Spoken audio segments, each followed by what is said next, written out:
Universities के vice chancellor administrative duties दे रहे हैं।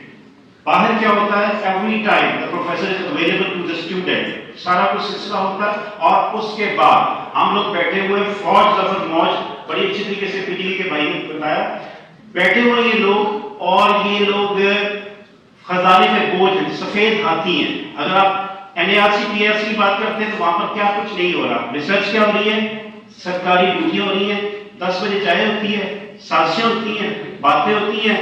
डीजी साहब ने ये कहा फलां था टिमकान का सिलसिला खत्म हो गया। बाहर क्या हो रहा है, पोस्ट कॉन्टेक्ट चेंज हो रहे हैं और रेगुलरली को देखा जा रहा है, वॉच डॉग्स हैं, इंटरैक्शन हो रही है, हमारे पास कुछ भी नहीं हो रहा।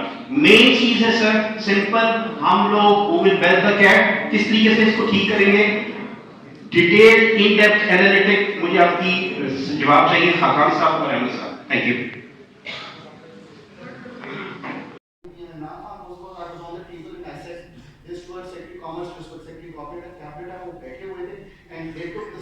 और उन्होंने किया भी इसको, उसकी वजह से आपने देखा कि 1 बिलियन 2 बिलियन 2 बिलियन को क्रॉस कर रहे हैं। सो ये again niche reform, pick priority areas, pinpoint, sort it out, move on.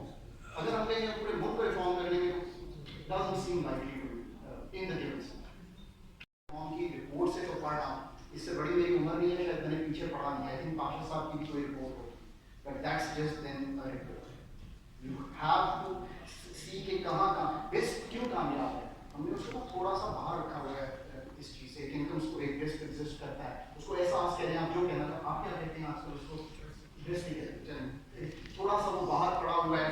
कुछ लोग आपने बाहर से एम्प्लॉय किए हुए हैं, वो सिस्टम चल रहा है, ऑल टाइम की सपोर्ट है, you know. So this is the reform that is जो पाकिस्तान में कामयाब हुआ है, और इसी को हमें लेके आगे चलना है। और इन मेरे ये एरियाज हैं, आईटीएस को मेरा फेवरेट एरिया, मैं उसको इसलिए कहता इन बच्चों ने खुद ही सेट कर लेना है इस मसले को, इनको छेड़े ना तो करने, सिर्फ इनको ये अलाउ करने के लिए पैसे बाहर से भेजते हैं उसको